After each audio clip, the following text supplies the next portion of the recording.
Hello, this is cybersecurity expert Reginald Andre. And as we are getting into the new week, I wanted to just take this time to remind your employees that they need to be careful on what emails they're clicking on, specifically with the voting season. There was just a report that 186 million voting records were breached, meaning that there's 186 million records of names, phone numbers, email addresses, home addresses, etc., that are being leaked right now and being sold, that hackers were able to obtain. And this is important to let your employees know. Remind your employees tomorrow in your morning huddle, in your morning meeting, that they have to be careful on what they're clicking on, especially anything related to voting. So some examples of that could be like we're in Miami-Dade County. So for example, Miami-Dade Courts of Clerk sending out an email stating that we're not 100% sure if you did early voting, or please let us know if you did early voting, or if you're going to be voting by mail or be voting on November the 8th. So the email could look like that, for example. Another email could be that they said they're finding that's been circulating is, hey, we just want to make sure you voted. So please go ahead and click here and just verify that you voted.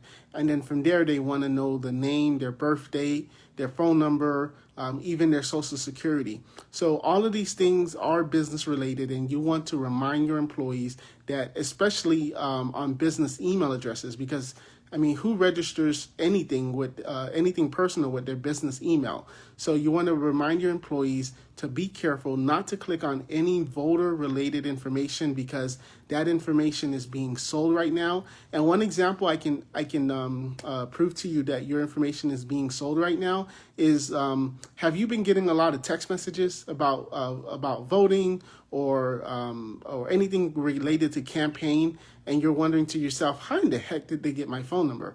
That's exactly how they got your phone number, through the dark web. These political places, they're buying these names, they're buying these phone numbers, their cell phone numbers, and many times they already know your name, right? They know your name, they have your cell phone number, and they're like, hey, Reginald, are you going to be partaking in voting this month, or whatever the case is? So that's because your information is being sold on the dark web.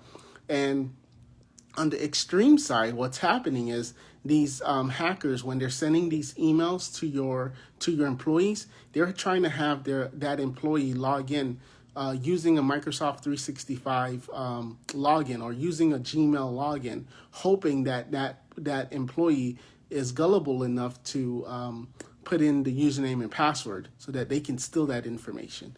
So just again, tomorrow morning in your morning huddle, just remind your employees, be careful what you're clicking on. Be careful what email address, those emails that you're getting, just be careful. In fact, if you go, I believe to day 3 or day 4, I actually do a live webinar on how to check for those type of emails, and how to check to see if an email is legit or not. So this is day 25 of us going live every day regarding cybersecurity, celebrating National Cybersecurity Month. So we'll see you tomorrow. If you haven't already, please like and subscribe to our page. It will greatly be appreciated, and you'll be notified when we go live. We'll see you tomorrow. Bye-bye.